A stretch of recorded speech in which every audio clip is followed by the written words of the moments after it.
My name is Dr. Mary Rice. It is my pleasure to deliver this keynote talk to the American Thoracic Society entitled Cutting Through the Smoke, Confronting the Climate Crisis Through Patient Care and Policy. Here are my disclosures. I'm a pulmonary and critical care physician and air pollution researcher at Beth Israel Deaconess Medical Center in Boston. And from 2012 to 2021, I served on the American Thoracic Society Environmental Health Policy Committee, through which I had the opportunity to engage in air quality and climate policy discussions at the national level. I will be speaking to you today about the health effects of fossil fuel combustion and ways in which the ATS and medical community can accelerate action to confront the climate crisis. You will also be hearing from Secretary John Kerry. He has been engaged in environmental advocacy since the first Earth Day in 1970. As Secretary of State, he signed the Paris Climate Agreement, and he is currently serving as Special Presidential Envoy for Climate. He will participate by video interview and will highlight action that's needed both from government and the private sector to address the health crisis of climate change. The science behind the greenhouse gas effect is not new and is not controversial. It was first described more than 100 years ago in 1896 by Swedish physicist Svante Arrhenius, who's pictured here. He determined that changes in the levels of carbon dioxide in the atmosphere could substantially alter the temperature of the ground. In fact, the Earth is dependent on naturally occurring greenhouse gases to maintain a comfortable surface temperature to sustain life. The problem is that human emissions of carbon dioxide and other greenhouse gases are driving the surface temperature to dangerously high levels. These two figures are from the recent National Climate Assessment. The figure on the left shows the observed historical rise in fossil fuel carbon dioxide emissions in black, and then three colored scenarios. I want to draw your attention to the blue lower emission scenario, in which just 15 years from now, global carbon dioxide emissions make a U-turn and then decline steadily. If this seemingly impressive feat is accomplished, global average temperature change will exceed the Paris Climate Agreement threshold of 1.5 degrees Celsius of warming, and will come very close to the catastrophic warming threshold of 2 degrees Celsius, shown here with a dashed red line, at which point the world will face unimaginable heat, hunger, and drought, severe unpredictable weather, and ecosystem collapse. A recent Intergovernmental Panel on Climate Change report concluded that we are on course to exceed 1.5 degrees of warming even sooner than shown here. In the next 10 years, we have no time to lose.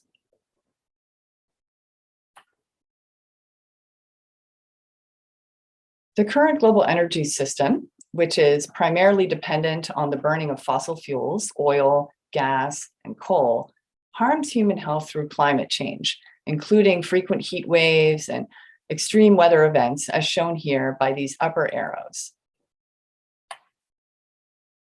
Fossil fuel burning also pollutes the air.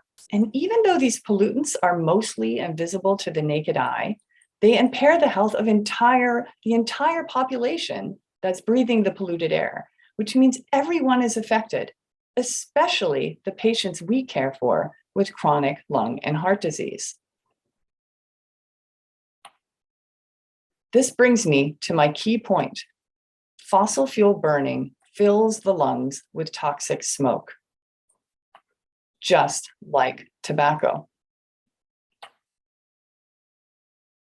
We know a lot about how fossil fuel pollution affects health. Decades of research, including epidemiologic, animal, and in vitro studies, often led by members of the ATS scientific community, have elucidated how fossil fuel-derived particulate matter causes oxidative stress and inflammation, not only in the lung, but also systemically, explaining the extensive disease burden associated with particulate matter exposure. Ozone is a powerful oxidant and respiratory irritant, and among other health effects, Repeated ozone activates innate type 2 immunity and eosinophilic inflammation, leading to airway remodeling. Ground level ozone pollution is especially concerning in the context of climate change because rising temperatures further increase the formation of ozone from its precursor pollutants. Particulate matter and ozone exposure are each associated with asthma attacks. And here you can see the relationship between daily exposure to particulate matter and ozone and child emergency room visits for asthma or wheeze, using data from 41 Atlanta area hospitals and almost 100,000 visits. The red arrows point out current EPA air quality standards for these air pollutants. And you can see that the relationships persist across the entire range of exposure, well within current air quality standards. This is a picture of Ella Adu Kisi Deborah. She was 9 years old and lived by a busy road in London. She had severe asthma, and in 2013, she died from an asthma attack triggered by air pollution. Her death made headlines in part because she was the first person to have air pollution listed as a cause of death. Air pollution is almost never noted on a patient's medical record, even though there's clear evidence that air pollution causes respiratory illness and death. A recent ATS workshop concluded that traffic-related air pollution not only causes asthma attacks among those who have asthma, but it's also a risk factor for developing asthma in the first place. It's also well documented and accepted by the US EPA in its cost-benefit analyses that exposure to fine particulate matter, or PM2.5, is associated with death.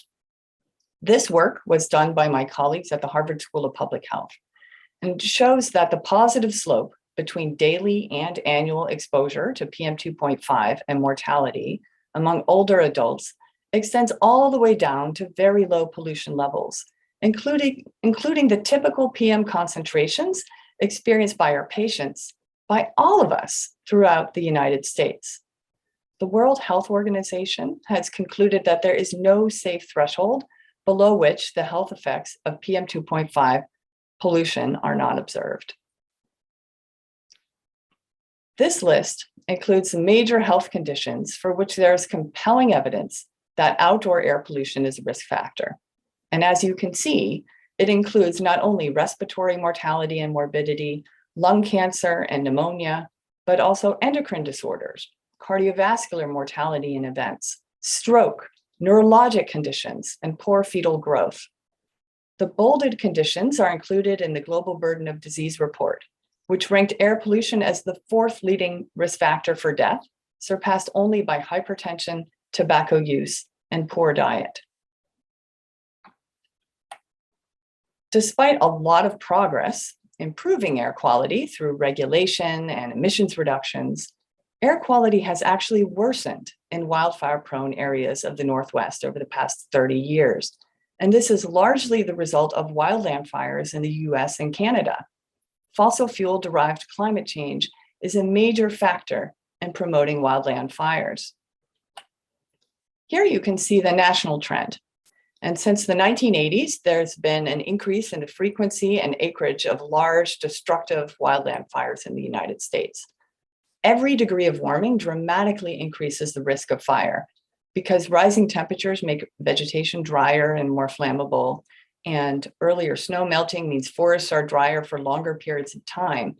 And as a result, the wildfire season is now lasting more than half the year in many parts of the US, exposing the public repeatedly to smoke. The amount of air pollution from these fires is tremendous. The EPA estimates that over a third of all PM2.5 in the atmosphere comes from wildland fires. The local pollution levels during these smoke events routinely reach into the hazardous range of the EPA Air Quality Index and are orders of magnitude greater than the everyday pollution exposures that I just showed you are also linked to death. And the smoke travels far, impairing air quality of an entire region, even distant places. I'm sure many of you recall the severely impaired air quality all over the East Coast in July 2021, which is shown here in red, and was a result of multiple wildland fires on the West Coast. The smoke from wildfire events has been clearly demonstrated to increase respiratory emissions. And there's growing evidence that the mixture of pollutants in wildfire smoke is especially harmful to asthmatics, triggering asthma hospitalization. What I'm showing here are the acute respiratory effects of wildfire events. The long-term health consequences of repeated wildfire smoke exposure year after year, especially on children and those with lung disease, are not well studied, but of serious concern. As a result of our ongoing use of fossil fuels for energy and wildfire pollution, air quality has been getting even worse in recent years, according to the most recent American Lung Association State of the Air report, with a rise in the number of very hazardous days. I will now transition to my interview with Secretary John Kerry, Special Presidential Envoy for Climate. I'd like to begin by asking you to share some examples or stories. In your role as Special Envoy for Climate, how have you seen climate change affect the health of people around the world? Well, quite literally. Well, first of all, Mary, thank you for the American Thoracic Society and your interest and your efforts.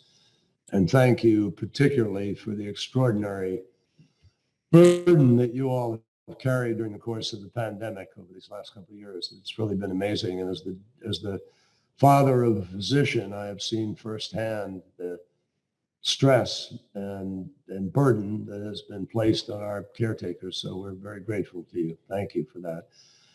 The question you ask about, effect on health, climate crisis, and it is a crisis, is a matter of life and death. And people are dying all around the planet as the result of the causes of the crisis, which is growing. People are dying from extreme heat. 5 million people a year die around the planet from extreme heat. 10 million people a year die because of air quality problems. You know this better than anybody. All of you know this, that the exacerbation through particulates in the air, the way in which the parts per million is growing, not diminishing, the carbon dioxide, the particulates of coal dust, so forth, has a profound impact on health, not to mention the pollution that it is, which goes into lakes, rivers, streams, kills fish, destroys fishing, coal ash, and so forth, sludge. So it has a profound impact on how we power our lives, how we power our cars, the transportation. Why do we have catalytic converters on cars? Because we knew we had to reduce the emissions. Bad for health. The quality of air years ago in America was such that you couldn't see across the city of New York or Los Angeles. That's when we had this incredible burst of energy from the environment movement. We spend in America today something like $50 billion a year to deal with asthma, a large portion of which goes to children's hospitalization every summer because of environmentally induced asthma. So we're just behaving in a way that is inviting incredibly negative health consequences all around the planet. And now we see food production capacity being impacted, places where people are already starving, which obviously has an impact on health. And those very places may now find it more difficult to be able to grow their food and produce in the way they have previously. Mm-hmm. So we have climate refugees around the world. And when people are moving, when people are nomads, when people have no money, they have no home, no place, they are absolutely people without health care. And so one of the things I've learned from my daughter is the degree to which building healthcare capacity in communities is critical to the ability to be able to build community itself. Mm-hmm. And so we just have an enormous amount of work ahead of us to get people to understand that the climate crisis is not just some light warming that takes place in various parts of the world and, oh, you're just going to live with a slightly warmer place. It is life and death today. Mudslides, people die. Fires, people die. Droughts, floods, people die. So this is a very direct impact on our lives, and we are spending far more money to simply clean up after the mess than we are to prevent the mess from taking place in the first place. How can the global community address this inequity, the inequitable health impacts of climate change, particularly in the face of global conflict? Well, there are a lot of things that could be done. One of them is to pay attention to one of the key components of our plans post Glasgow and Paris, where the Paris Agreement was put in place, which is to pay attention to adaptation and resilience, building resilience needs. We have many vulnerable countries around the world, and they're in extremis today, particularly small island states in the Pacific Ocean or in the Indian Ocean around the world. We need to make sure we're helping those countries to do what they can to adapt, to build early warning systems about storms, or to build seawalls where they can prevent the worst of damage from taking out a port or a community, to build resilience in their crops, in their housing, in their infrastructure. So there are many, many things that we can do, all of which we need to pay more attention to. We agreed to pay more attention in Glasgow last year at the global conference, but we are not building out the capacity, the infrastructure necessary. We are not allocating sufficient funds. The world is behind in what is very clearly a human-induced crisis, which is going to rely on human choices and decisions and implementation to avoid the worst consequences of. And we've just got to step up our efforts all around the planet. As you mentioned, many of us were on the front lines of the COVID-19 pandemic, and we saw how the government and private sector had to work together to produce vaccines, protective equipment, and manage the COVID crisis. Are there lessons here that we can apply to the climate crisis? Totally. The first lesson is when you pay attention to it and you make it the crisis it is, you can do something. That's how we got vaccines. We determined we were going to do what we needed to do. We put the money on the table. We gave people the license to go out and do these things. And we cut corners to a degree when we needed to accelerate the process by funding very, very quickly in an emergency fashion. We didn't waste years. We went right to work. And we saved countless lives around the planet as a consequence of that. We lost too many, but we managed to save a huge number of lives that we might not have otherwise. So it was a great example of government creating a demand for something, unleashing the private sector to go out and chase that something, come up with it, and then accelerate the deployment of legitimate means of addressing the crisis. We need to do that now with respect to the deployment of renewable energy, the ways in which we now wean ourselves off of coal and move to natural gas or other things temporarily while we shift to a larger set of resources. We need to push technology the way we push the vaccines. We need to put the money on the table and chase green hydrogen or direct carbon capture or battery storage or other kinds of storage. Those things are all of it. We know what we need to do. We're just not doing enough of it fast enough. The American Thoracic Society is very active in advocating for national policies that reduce air pollution and carbon emissions. And some have argued that more messaging needs to focus on the link between fossil fuel combustion, climate change, and health of children and adults. Do you agree? And do you think messaging by health professionals can help depoliticize the climate crisis? Hugely, absolutely, without any question. I mean, first of all, unfortunately, people in public life, particularly one administration or another, or a senator, congressman, I mean, folks are viewed in a political lens. And the political lens is so messy in America today. It's so fogged up, unfortunately, that people don't see anything very clearly. And they hate a lot of the people in politics because they just think politics is not getting the job done. And they're right, it isn't. So how do we change that? Well, President Biden is fighting to change that, but we have great polarization in the country now that we need to try to get over. We've got to come together and pull together.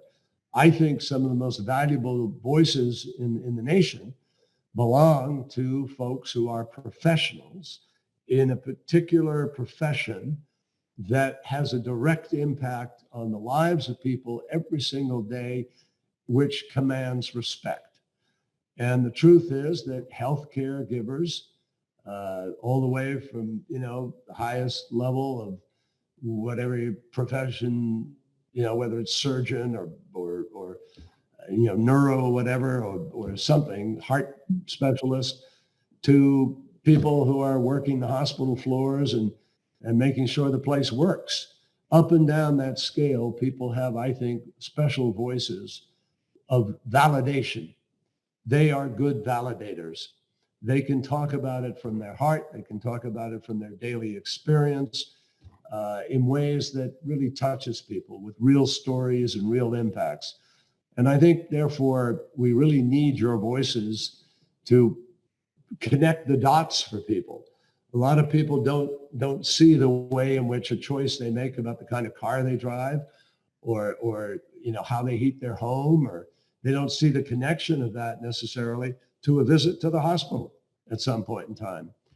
But all of our choices make an enormous difference. We need, as a society, to be reinforcing in the marketplace the choices that will come from green products and from green production schedules. On industry, we have to make green steel. We're doing that now. Volvo has taken the lead in saying, we're going to buy 10% of our steel for our cars. We want it to be green. They're trying to create the market and accelerate it. We have airlines that are Boeing and Delta and United have joined together saying they're going to buy 5% of the fuel they use will be sustainable aviation fuel. So we begin to have less emissions from our aircraft. There are many ways throughout the value chain and throughout the supply chain that professionals can make a difference here that has an impact on the choices everybody makes every day. So everybody can contribute to this, and we need that on a massive scale now. Thank you. On this topic of solutions, what do you think are some of the most promising solutions to the climate crisis? Have you observed any particularly inspiring or instructive success stories from inside or outside the U.S.? Well, there's a spectacular success story right in the United States. Happens to be a company called Tesla. Makes one thing only. Most highly valued company in the world makes one thing: electric vehicles. That's an amazing story. And there are others now, other makers of automobiles that are making electric cars. And new entries in the marketplace. Rivian and others are coming on board. You've got most of the European car makers and several of the American car makers are now making just electric cars, or moving that way. Ford Motor Company and General Motors have promised that by 2035, they will only be making electric vehicles. So we're in an enormous transition as a result of that. But there are a lot of other examples of people who are making choices. One of the things that excites me is the possibility of green hydrogen. Hydrogen is very plentiful. You get it everywhere, all around in the air. And you separate hydrogen and water.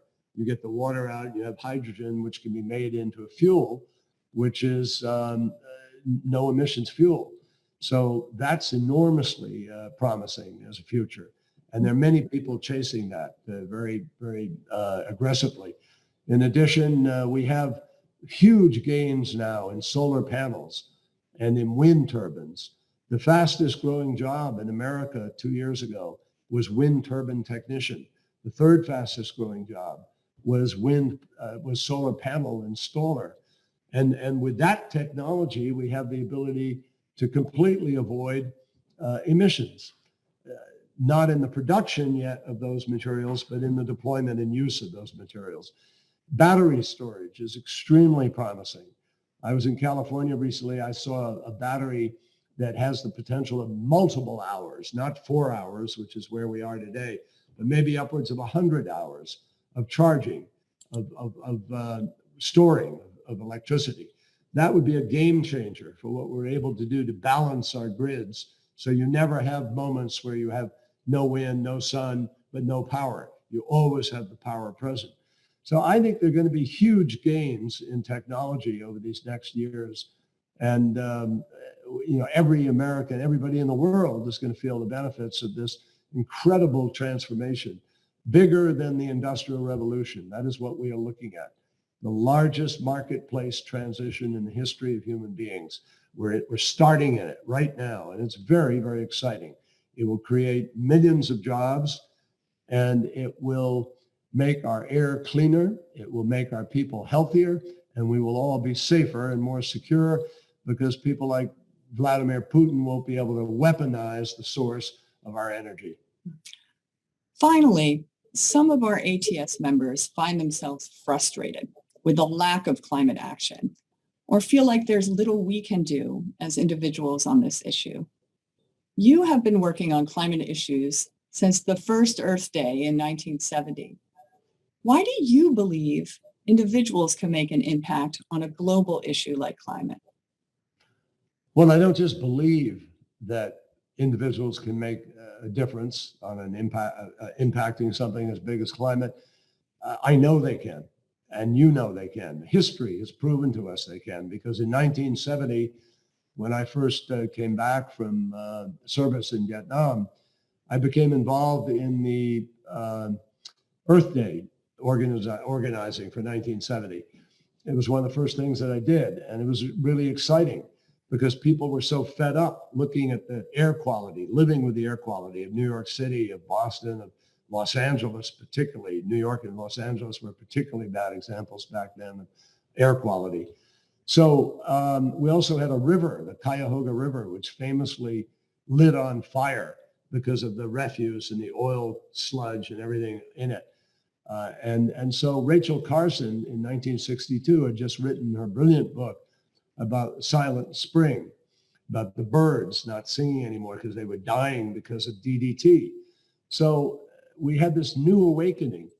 And out of bringing 20 million Americans out of their homes on one single day to demonstrate for a better future, people then became involved in the politics of that year. And they became involved in electing people. And they kicked out 7 of the 12 worst votes in the US Congress. That had a profound impact, so that all of a sudden Congress said, uh-oh, this is a voting issue. We better care about this. And guess what?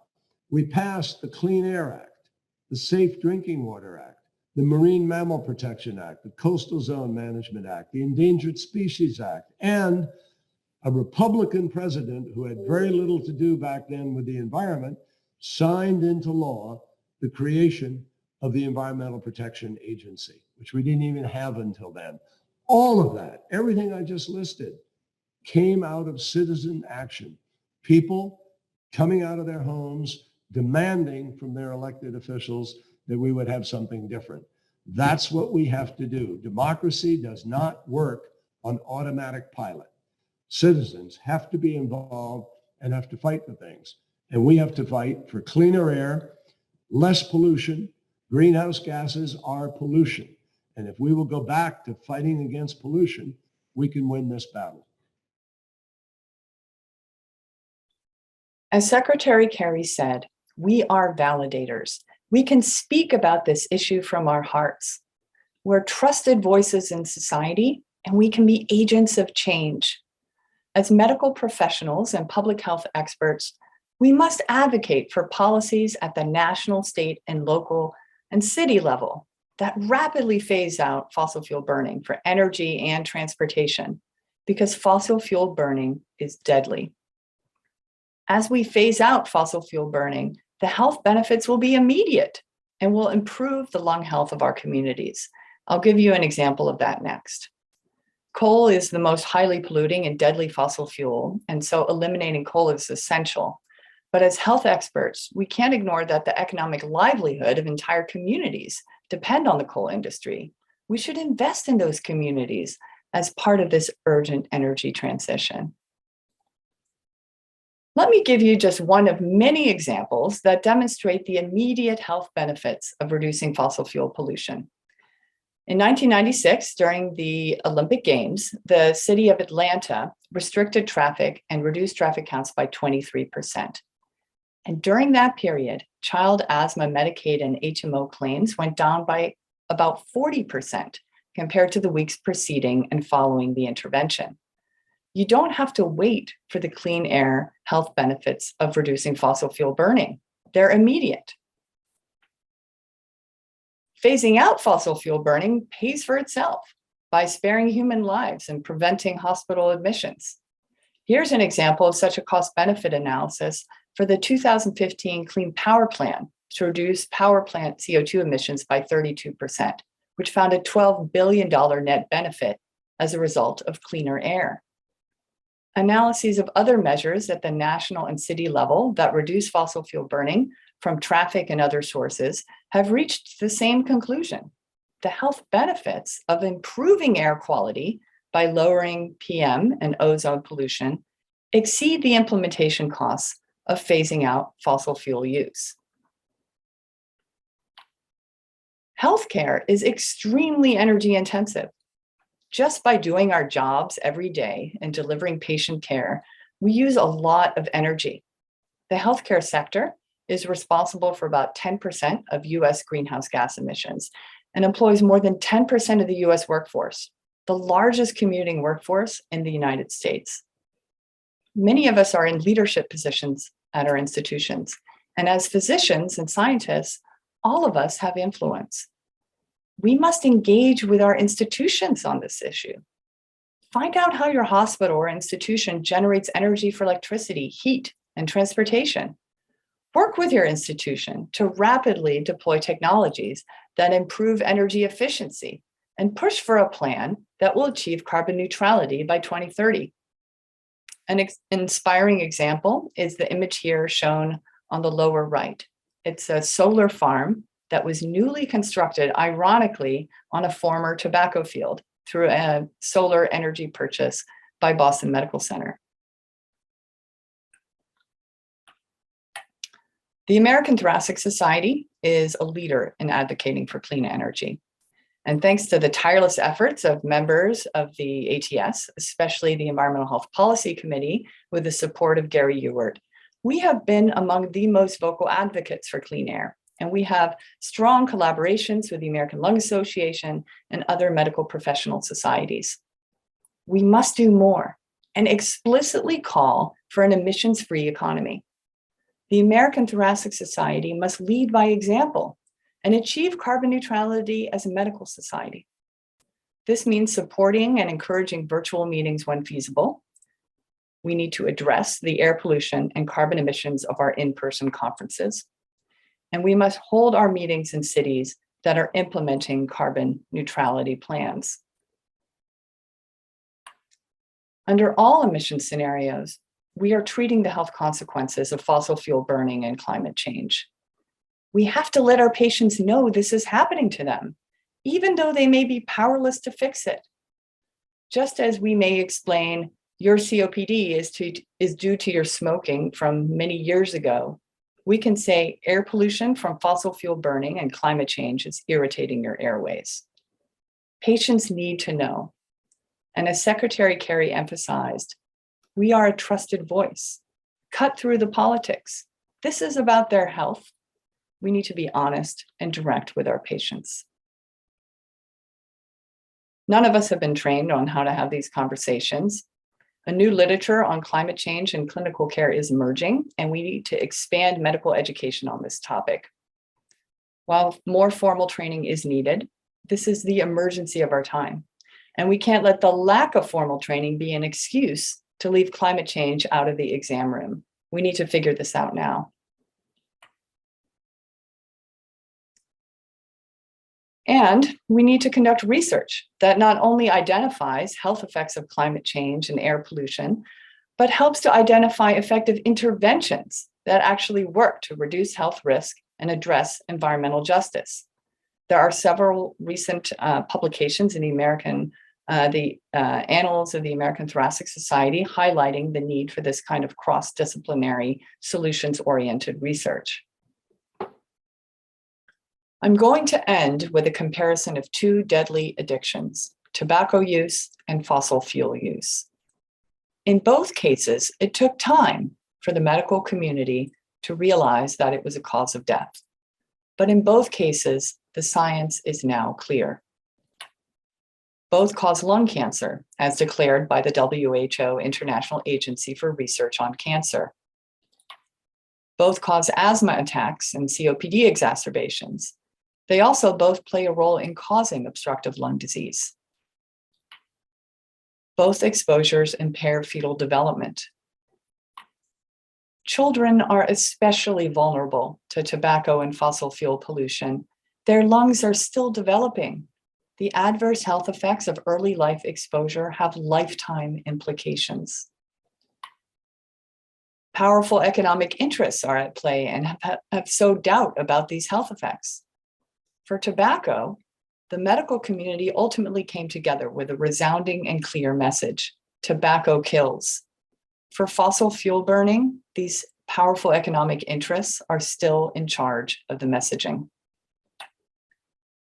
Just like tobacco smokers, we are constantly making excuses why we as a society should not quit using fossil fuels. Fossil fuel burning is a silent killer, like tobacco, that fills the lungs with toxic smoke. The technologies exist to phase out fossil fuel use. What is needed now is willpower. We, the American Thoracic Society and medical community, need willpower to help make this transition happen. We help the world breathe. We can do this. Thank you.